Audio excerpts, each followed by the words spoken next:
Israel has eased its blockade on the Gaza Strip. Not by as much as some would like, but the Middle East envoy Tony Blair says it is a good start. It follows the death of 9 Turkish activists killed by Israeli soldiers when they raided an aid flotilla as it tried to break the naval blockade of Gaza. Ken O'Keefe, my guest today, was on that boat and involved in the violence. So was it worth it?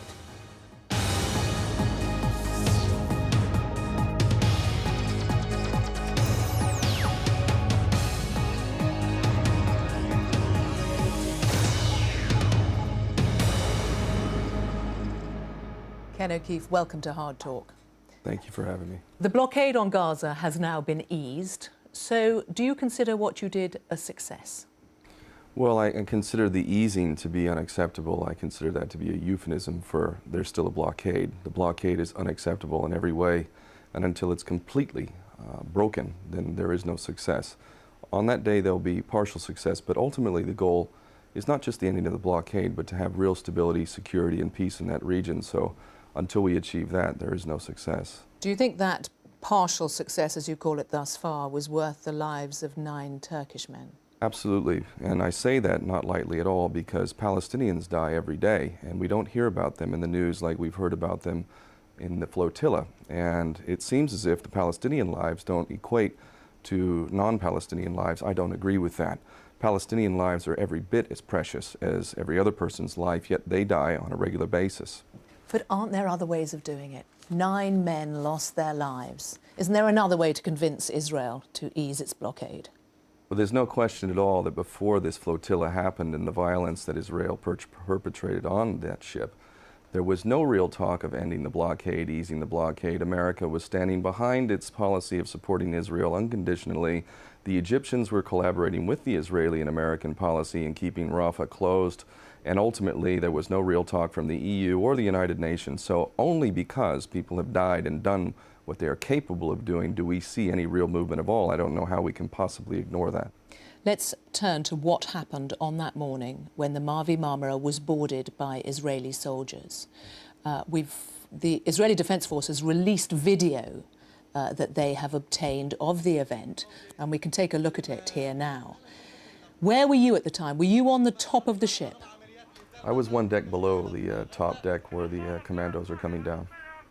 What the Israeli Defense Force say about this is that, and it's clear from some of the video, that it was when the first soldier came down that he was attacked.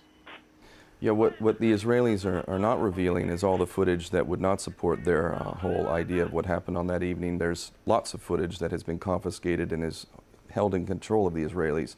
I saw one dead body before I came into contact with the first commando that I helped to disarm, and he was shot right square in the forehead, and I know this man was a photographer and was not holding any weapon at all. Before they started coming from the helicopters, they came from the boats at the sides and were firing percussion grenades. They were also firing rounds, which it would appear have been live rounds as well, and ultimately they were using all means to cause disruption and chaos. It was an attack. It wasn't a boarding, it was an attack. Israel says that when they went on board, they used rubber bullets and paint guns, which they used for riot dispersal. And it was only when a firebomb was thrown at them that one of their soldiers was stabbed, and when their pistols were taken off them, that they used live ammunition. You know, Ehud Barak said before we let out on that mission that they would use any means to stop us, and at any price they would stop us. That's his declaration before we headed out. The Israeli lies are continuous and incessant, and the ultimate proof of that is that they will not allow the evidence, which would be counter to their argument, to be released. They control all of the evidence that's being released at this point. But what is clear from those videos, and there's videos available as well, where you can see somebody, and it would appear to be the first soldier, as soon as he lands, he is being beaten. A second one come down, the same thing happens. You know, I actually don't have any problem with acknowledging that. It's pretty clear from the video, and what I will do is use Gandhi as an example. I subscribe to Gandhi's philosophy of nonviolence first and foremost, but under certain circumstances, i.e. when you're being attacked and people's lives are at stake, You have every right to defend yourself, and I shall That quote. is exactly... Let's watch this then. Well, let's watch this, but that is exactly the argument that Israel itself would use. I mean, this has been... The writing on the screen was put there by the Israeli Defence Force, but it's clear what you can see. The Israeli soldiers are being attacked, and their argument is they were only acting in self-defence. Sure. And you know what the problem is with that argument? The problem is that there are 1.5 million people in Gaza, among them 800,000 plus children. Children who have been subjected to medieval-type situations and We can get on to the situation in Gaza. Let's just deal with what happened on that ship. This ship and this mission was intended to break that blockade, which is violating children every single day. Every single day. But the intention to block the blockade, because you say, look, Israel had certain intentions before it came on board.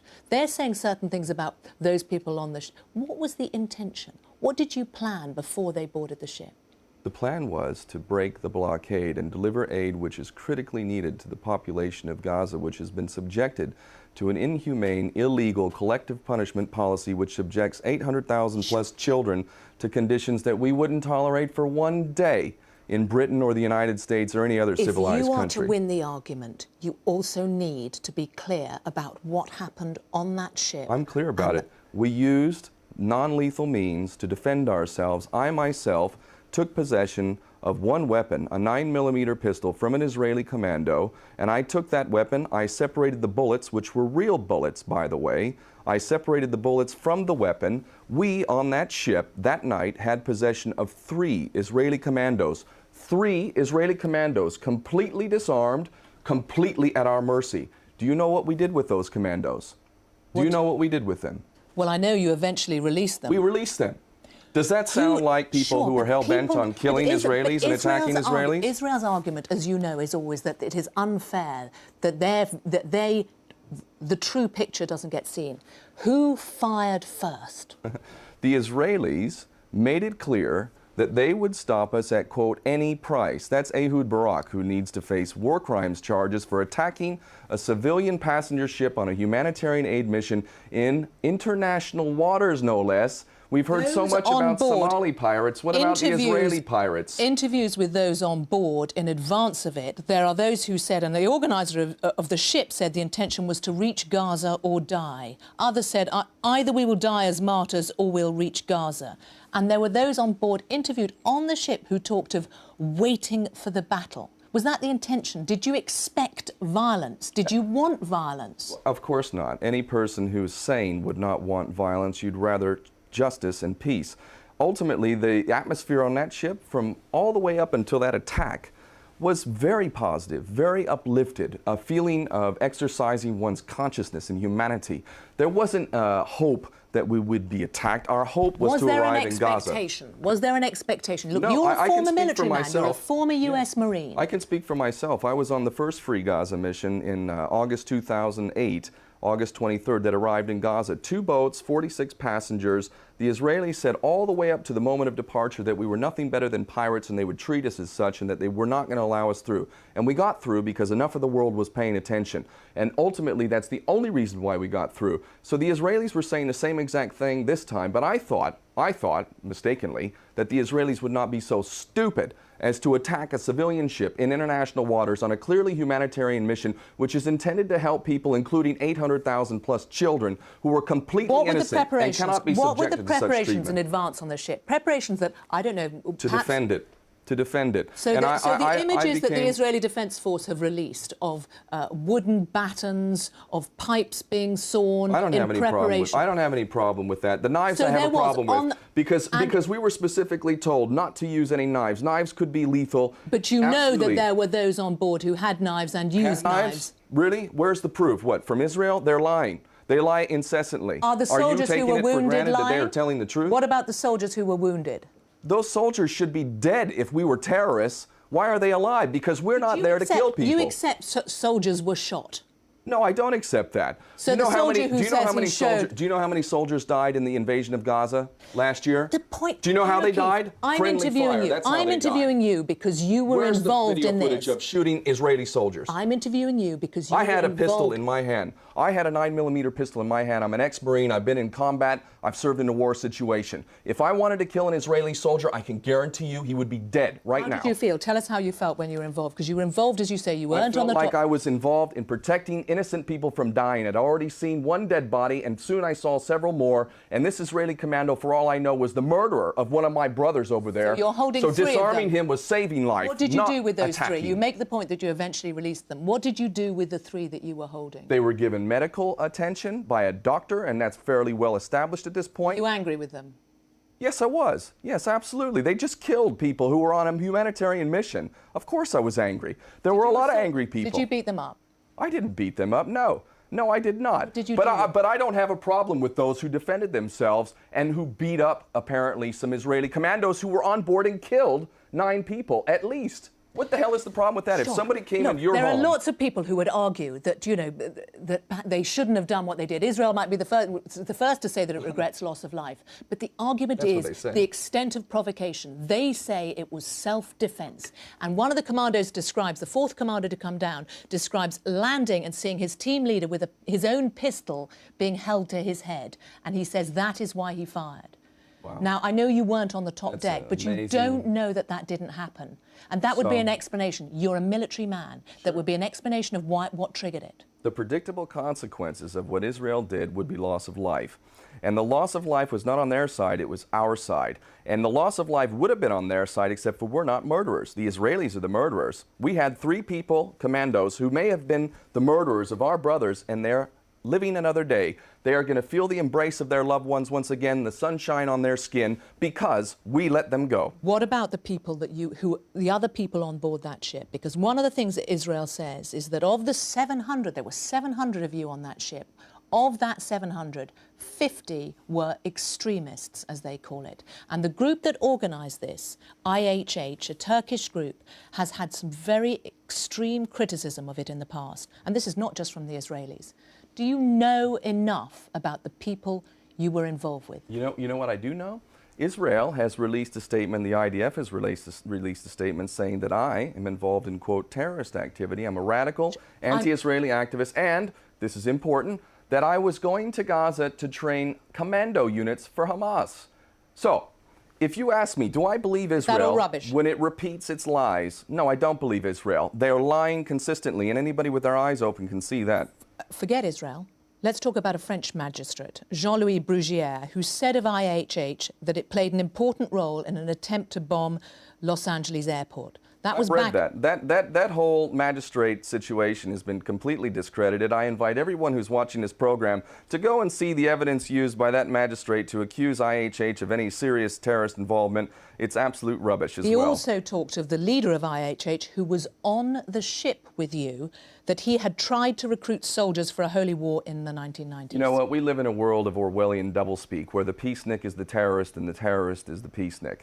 I refuse to accept Israeli accusations when, in fact, they do everything they can to hide the truth. I'll quote Zippy Livni for saying in the invasion of Gaza that the Palestinians in Gaza, there is no humanitarian disaster in Gaza. This is how they feel about it, because if there was... You don't like the French judge, you don't like Israel. What about the Danish Institute for International Studies said that the IHH was a front for funding terrorist groups? Nelson Mandela was a terrorist, according to Margaret Thatcher and Ronald Reagan. So I guess maybe that man is falsely accused as well. Where's the evidence? Where's the evidence? But isn't this changing the ground rules? I mean, this is in terms of what these people... Changing the ground rules? What do you know about AHH? What do you know about what they're doing? It's not my job to go and spend time investigating every activity of every person I deal with. I stand by what I've done, and I am proud to have stood shoulder to shoulder with my brothers from IHH and around the world who did the right thing, who refused to accept the unacceptable. And with Hamas? And Hamas... You know what? The IRA is now part of the government in Ireland, but they were the terrorists of their day as well. If Hamas had been allowed an opportunity to give the political chance, the political process an opportunity, maybe they would not be involved in violent resistance as they are. However, they have never been given an opportunity at all. This is double standards. I mean, just as... No double standard. Well, in terms of the way you were talking about what Israel does and what you're talking about Hamas does, people were critical of the IRA when it did what it did, and it was only when it turned to political means that it was deemed acceptable. Amnesty says of Hamas that it engaged in a campaign of abductions, deliberate and unlawful killings and torture. I do not stand by anyone or any institution that violates human rights. However, what I will say, Hamas does? Yes, I do, and I will say absolutely 100%, without reservation, I support the right of self-defense without any doubt. I would be involved myself in violent resistance if I were a citizen of Palestine or Iraq or Afghanistan. And if I were a citizen of the United States or Britain and someone from halfway around the world came into my country and started stealing my land and killing my family, guess what? I would defend my country as well. So I absolutely 100% defend the right of self-defense, and I will never shy away from that. I will not join the long list of embarrassments who condemn terrorism while forgetting to acknowledge that the biggest terrorist on the planet is the United States government for all of its terrorism around the world. Do you accept that Israel has a right to defend itself? Absolutely, every country does, and that's exactly why the hypocrisy and the lies of Israel are so transparent. Are you telling me we don't have the right to defend ourselves? When I saw dead bodies on that ship and we were hitting people with bars and sticks, we don't have the right to defend ourselves, but they do they? Hamas doesn't recognize the right of Israel to exist. You know what that sounds like to me? That sounds like the African National Congress and Nelson Mandela refusing to accept apartheid and recognize apartheid. I say that Israel, if it wants to be a genuine partner in any kind of peace, needs to destroy its whole ideology of Zionism. Zionism that makes other people goyim, who do not deserve to be in the Holy Land. That's the real problem. If Israel will embrace every people, including Palestinians, equally, human rights respected across the board, then I would challenge Hamas to change its charter and say we will acknowledge Israel. But until that time, I see no difference between Nelson Mandela and Hamas in refusing to accept apartheid or the Zionist Israeli state. The Israeli government, their first job is to defend their citizens. They have rocket attacks from Gaza. They have intercepted, in 2009, the Frankop holding hundreds of tons of war material for Hezbollah. In 2002, the Karine A holding dozens of tons of weapons for Hamas, sailing to Gaza from Iran. They are trying to defend their right to exist. That is why their argument is it's self-defense. And if you believe that, then I've got some swampland in Florida to sell you as well.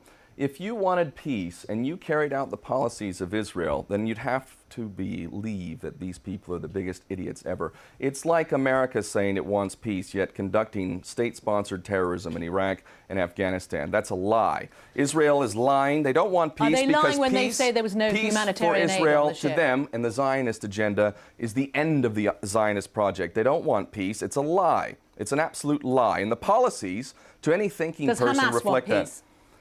I can't speak for Hamas. I think that what I do know about Hamas is that they've actually done something to help their people.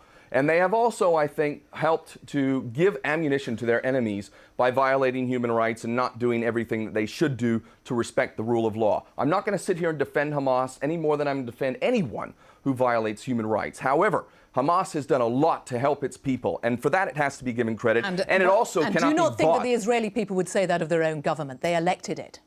I actually think that the Israeli government is a reflection of the propaganda that has made the Israeli people so ignorant of the facts. Or defensive. They are under constant rocket attack. They feel that they do... How many people have the rocket attacks killed? These are glorified fireworks against the fourth largest military in the world with the latest technology and weapons of mass destruction. 3,000 rockets out of Gaza in the last 3 years. 3,000 rockets that killed how many people? The point is that Israel feels under threat. I think the rockets are a desperate attack. Tell us this. Let's go back to what was on your... Let's talk about what was on your ship, because Israel says that there was no humanitarian aid on that ship. What was on it? We had passengers on that ship who are expressing their humanity. In a way, that's a form of humanitarian aid. That was not the primary cargo ship. To deny that the cargo ships, which were also confiscated, didn't have things like cement, didn't have things like wheelchairs, didn't have things like medical supplies, is another lie. But that's just it. Israel just lies incessantly. So why not? If you wanted to get this human aid through to the people of Gaza, why not do what they said? dock in the port of Ashdod in Israel and allow even an Egypt or an international organization to deliver the aid? Because it would be acting like a fool who believes that Israel has any intention of actually delivering all the aid that you're bringing. They don't allow cement in, they don't allow building supplies in, they don't allow all sorts of things, to the point that you have an unemployment rate that is the highest in the world, a poverty rate that's African levels. You have children who are malnourished and anemic. You have terrible, terrible hardship. Obviously, Israel doesn't want to let all the supplies in that are required. So when Israel conducts this inquiry that it is into what happened... It's a farce and a joke, and we all know that. Even though it has David Trimble and Ken Watkin on it, the Canadian and Well, Northern you discredit Ireland. yourself now, David Trimble, don't you? You know? If Sorry. they asked you, would you give them evidence? Absolutely. I'm giving evidence right now. I have nothing to hide. Would you go back to Israel to give them evidence? I'm seriously considering that. Because you know what? There are thousands of political prisoners from Palestine, my brothers and sisters who I consider to be my family, who don't have the same opportunity that I do. They don't have that shining light on me. They don't have BBC interviewing me. Yet they're sitting there in prison, not having access to their family, and they're my brothers and sisters. So I'm thinking about it very, very seriously, even though I know there is no justice in Israel. Do you fear for your life? You've talked about the fact that you might be on some I hit list. believe in what Malcolm X said. When he was asked, what is the price for freedom? Malcolm said, the price for freedom is death. And if you're not willing to pay that price, then don't use that word in your vocabulary. And did you think you were going to die? Life. Did you think when you were going to die when you were on the Mavi Marmara? No, I thought we need to defend this ship. We need to succeed in this mission. We need to end this blockade. That was what was running through my thoughts. You used to be a U.S. Marine. You've moved quite a long way from that. Thank God for that. You Thank burnt God your for that. American passport. I renounced my U.S. citizenship formally because I do not agree to the terms of citizenship. I refuse to pay into a tax system that's being used to commit mass murder, war crimes, and crimes against humanity. Your anger, how will you use it next? Based on love, and that's why I do what I do. How will you use it next? What will you do I've been next? involved in a project called Aloha Palestine, a social enterprise intending to do safe trade with Gaza, to bring in items counter to what Israel is getting from Britain and the United States, weapons of mass destruction, small arms and things like that, to bring in safe trade items such as things that are needed for the civilian population to live a decent life. And that is a problem that we need to address in this world, is the absolute lack of the Palestinian people to exercise self-determination, and living on aid is not the answer. So my focus is trade. And if I can't be the director of that company... What about the other side? Because a lot is focused on the import, getting stuff into Gaza. Surely the best thing for the Gazan people would be to allow to export all that they do. Yeah, and they have millions of carnations that they could be exporting, and they feed it to livestock because it's not allowed out. So, is that a security measure from Israel as well? So what do you do next? Is it another trip on a ship in to try to break the naval blockade, which will stay? You know, I have a family. I'm a father. I have a beautiful son, a beautiful wife. And I have some responsibility to them, but I have a greater responsibility to the world that I live in. I don't know that it's possible for me to not be on the next flotilla. And I'd really like to say publicly right now, Hugo Chavez, you need to be on that flotilla. Nelson Mandela, if you can possibly do it, you need to be on that flotilla. Anyone who's serious, who has any real influence in this world, who really cares about justice, you need to be on that flotilla. We will end this blockade, and that's where I intend to be, on that next flotilla. The chances of any of them going on that flotilla presumably were reduced when there was violence. Do you feel in any way responsible on the behalf of those on the ship for the violence that came from it? I feel responsible for defending that ship and the mission, which was intended to protect innocent civilians who were being collectively punished in a policy which would only be considered insane by any thinking, compassionate person. So it was worth it? It was absolutely worth it. We need to do it again. Ken O'Keefe, thank you for coming on Hard Talk. Thank you.